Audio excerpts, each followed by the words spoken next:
we talked about golf. I don't talk about my golf game. Yesterday when I played, you know what was coming across the path? There was a big old garter snake. Big one. You just take a picture of you see a snake, you take a picture of a snake, I promise you people are going to pay attention to that picture. Oh my God, I hate snakes. And it's like, hey, here's a big boy. What do you think? Boom. And it's so easy when you just see something that you think is interesting, because we're all addicted to our phones, so we have them right there anyway. Yeah. So you take that picture, and listen, if you did 3 things already that day, take a picture of the snake and post it tomorrow. Nobody that's a day-old snake, man. I don't want to see a day-old snake. That snake's across town by now.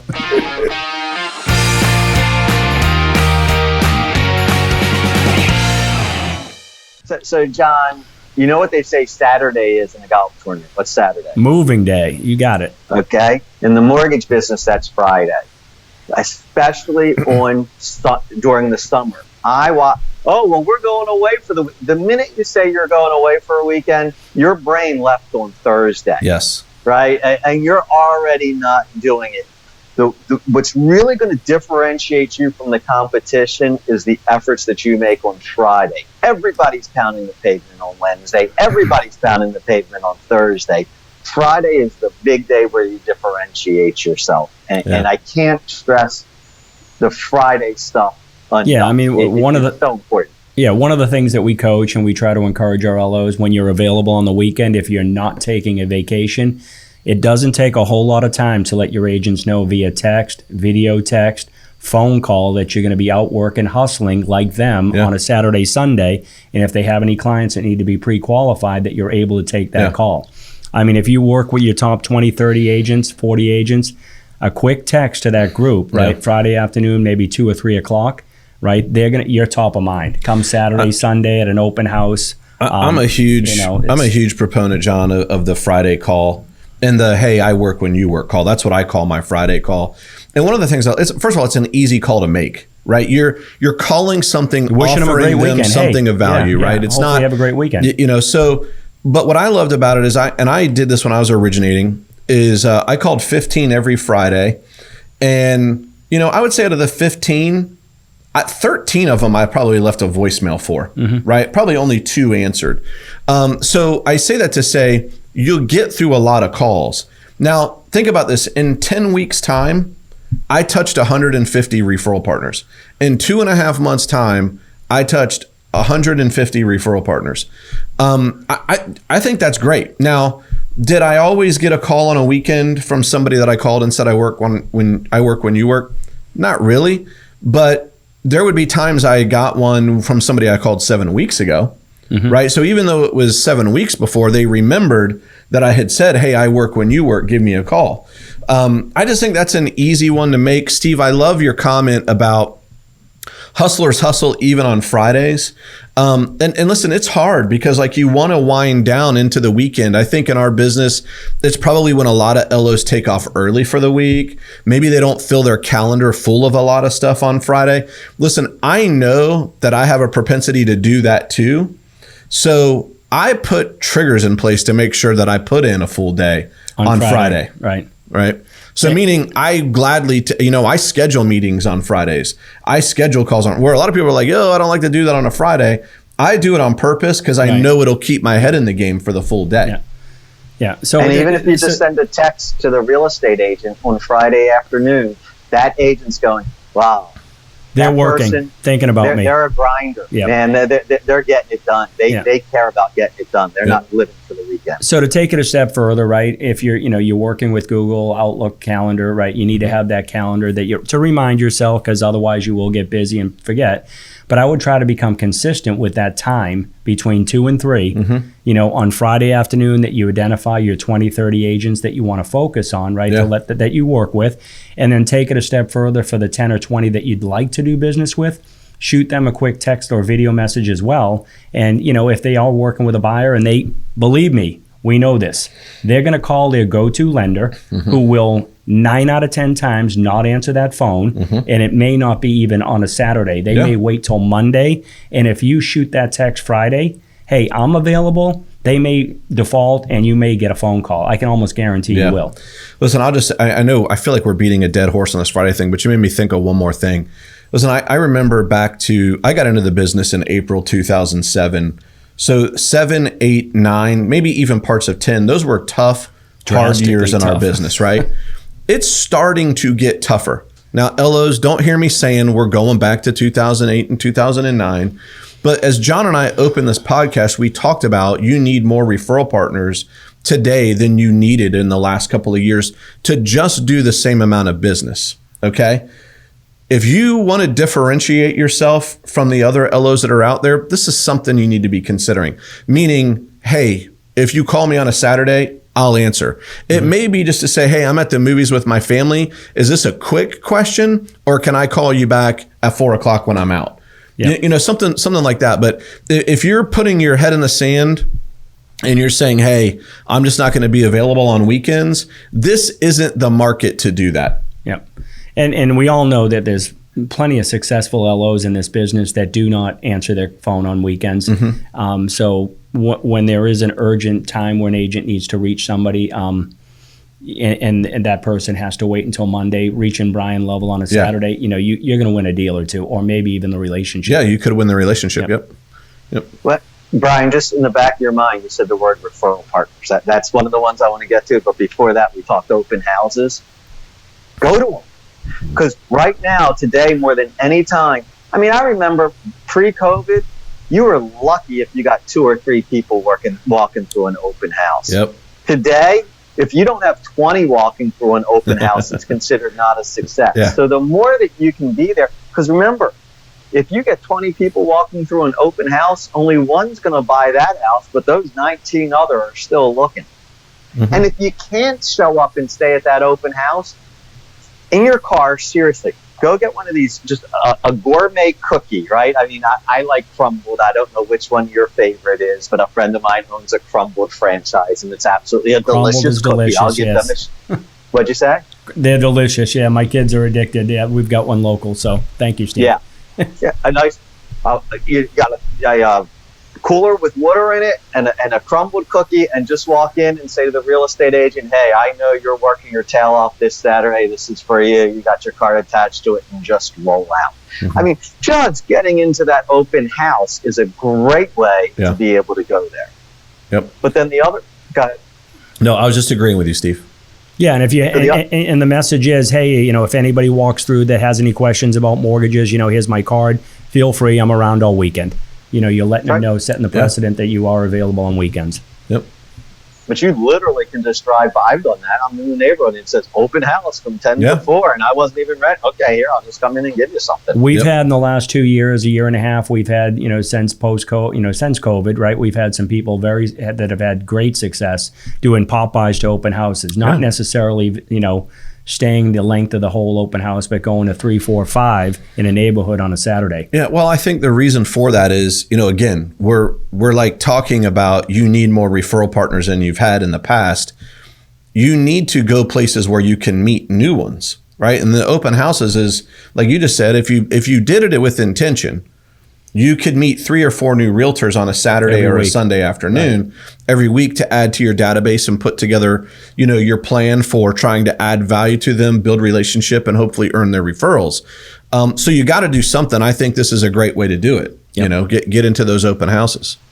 And when we say referral partner, in this entire conversation so far, we've said real estate agent, real estate agent, real estate agent. Think beyond real estate agent. It's time to start going back to the attorneys. It's time to start going back to the financial planners. It's time to start going back to the insurance agents.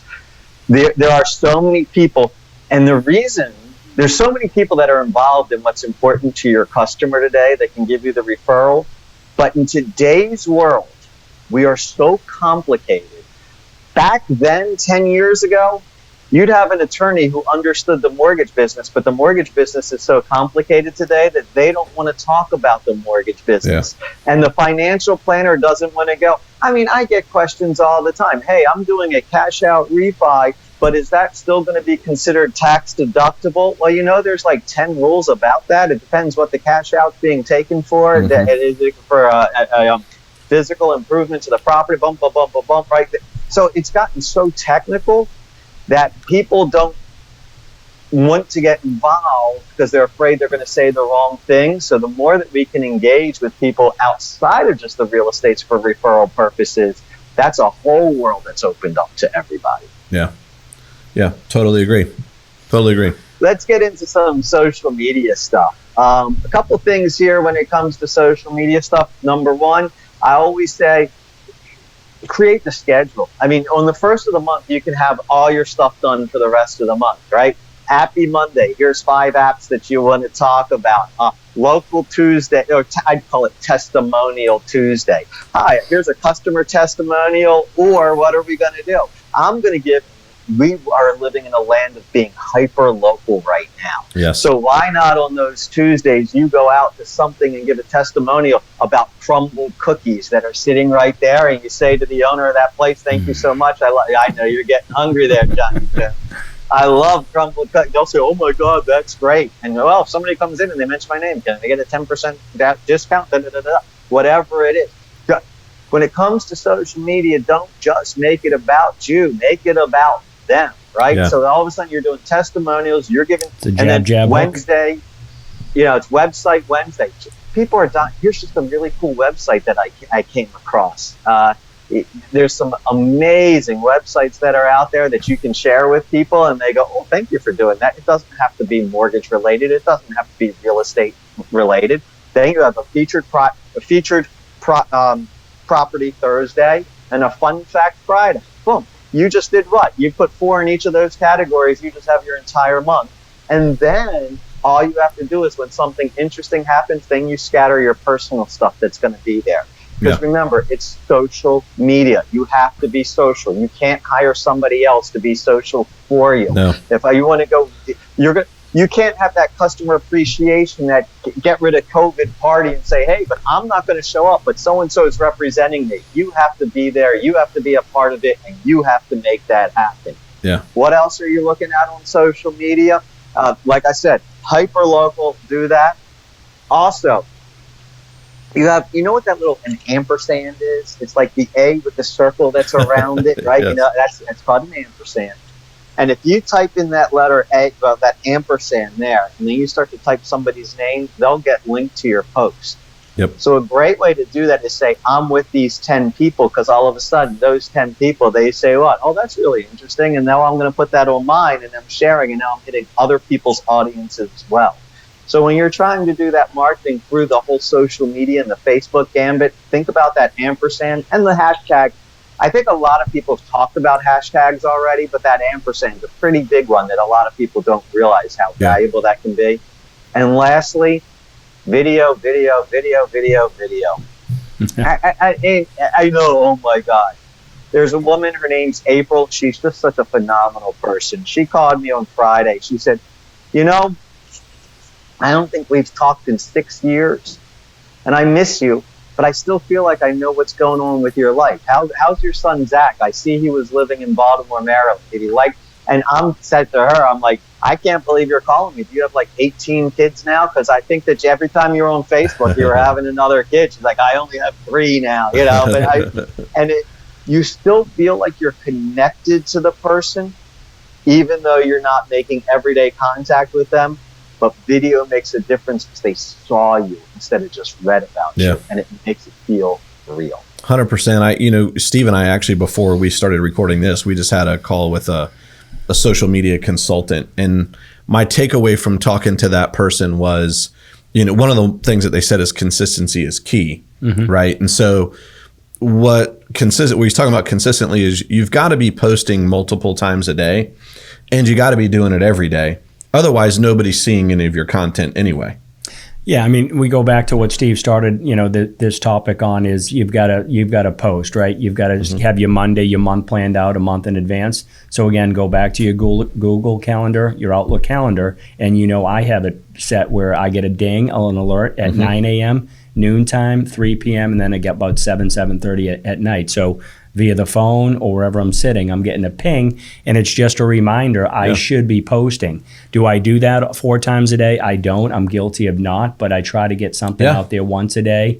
And again, we get busy, and if you've never done this, you might go 2 or 3 days with nothing. But if you're constantly getting the ding, that little Pavlov dog reminder, you're gonna eventually go, wait a minute, I've got to start doing this. And if no ding, and you'll go weeks without a post. 100%. If you're dinged and reminded, you're in sales. I don't care if you do mortgages, real estate, you own a restaurant, you need to be posting, right? So you're out there top of mind, and the local, hyper-local community knows how to get you. And to Steve's point, he talked about putting together like a content calendar. In other words, plan out for the week what you're going to post. Yep. And even if you don't, I mean, yes, plan it out for the week. But how do you make it personal? Whatever you think is interesting, post it. You have your phone with you. Look, I said the word crumble cookie, and I mean, I got John salivating right now. Just take a click when you're at crumbled cookie. Take a click on that. We talked about golf. I only talked about my golf game yesterday when I played. You know what was coming across the path? There was a big old garter snake, big one.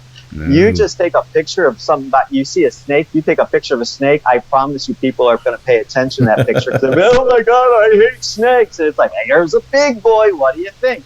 Boom. And it's so easy when you just see something that you think is interesting, because we're all addicted to our phones. So we have them right there anyway. Yeah. So you take that picture and listen, if you did 3 things already that day, take a picture of the snake and post it tomorrow. Nobody that's a day-old snake, man. I don't want to see a day-old snake. That snake's across town by now. You'll be okay. And the last one that I just sort of want to throw out there, I was sort of saying it before, that we are in this world where everything is so complicated. As an originator right now, we now more than ever have to learn these loan programs inside and out. Mm-hmm. I know we're not allowed to walk out there and say, I'm an expert in this, unless you can prove that you're an expert in something. But there are so many loan programs out there that what are we seeing? We're seeing that LOs know sometimes more than the underwriter about how to get these loans approved and things of that nature, that if you really want to differentiate yourself from the competition, the more you know about those loan programs. And then when you're talking to the real estate agent or the attorney or the financial planner, and you go the ins and outs of these programs when you're talking about them, they go, that's the professional that I want to work with. 100%. And hey, by the way, let's take that, what you just took, into the thing about social media content. I think it's also like when you save a deal or you figure out a difficult deal, you need to be shouting that from the rooftops. Yeah, and spinning back to social media, I think that we talk round and round about this, but it's a number of contacts you have that's how many people are going to see you. So again, I brought it up on a call recently. If you have 200 friends, you've got maybe 10 or 15 people that are going to see that post, and that's all the likes. I mean, it's about a 6-7% hit on the number of people you have as friends on Facebook. So think 1,000, you'll reach 60 or 70. Think 5,000, right? You're going to 5 times that. So you want to friend as many people as you can. Be diverse, especially if you're trying to reach realtors, financial planners, CPAs. Go around and friend those folks, and most likely they're going to accept your friendship. Yeah, that's true. Grow your potential target. Yeah, absolutely. Steve, man, thanks for coming on and dropping some bombs. You guys are a pleasure and a delight. Are we done, my friends? You've got any more? Or no, we good?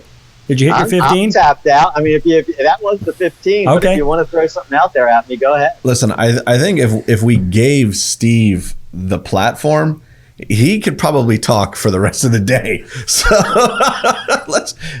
I got a story about that, actually. Go ahead. Well, you can cut this out. One of the things that I think we need to, regardless, you need to spend 20, 30 minutes every day on marketing, right? Whatever your business is. And I think a lot of our LOs, they don't ever think marketing. They just don't. And I think your mind, you've got to have that on your calendar where you sit quietly and think, how am I going to reach more? Be intentional. How am I going to reach more people? Yeah. How am I going to get 10 more realtors and have that, that as part of your plan? Yeah. Whenever somebody says to me, I don't do marketing, I'm a salesperson. Marketing is pre-sales. Right. Marketing is pre-sales. So it's part of your sales plan. It's the pre-sale part.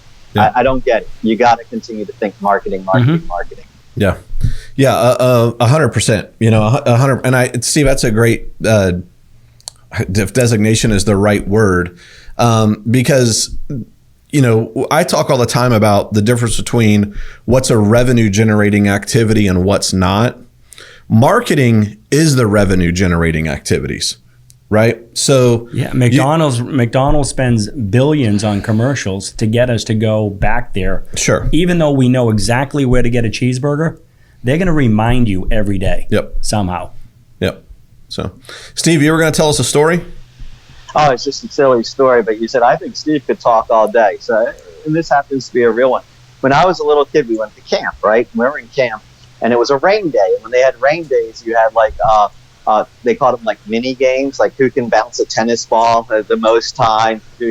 And one of them was who could talk the longest without repeating themselves. And boom. Wow. It's a winner. Yeah. Right. So before me, the record was 8 minutes. Somebody talked for 8 minutes, and then it got to me. And after about 35 minutes, they said, "Yeah, you win. Can you stop now?" I just went and I just took off with that. So, Steve, here I got a question for you. Then, and because of that story, did your mom ever make you play the quiet game when you were a kid?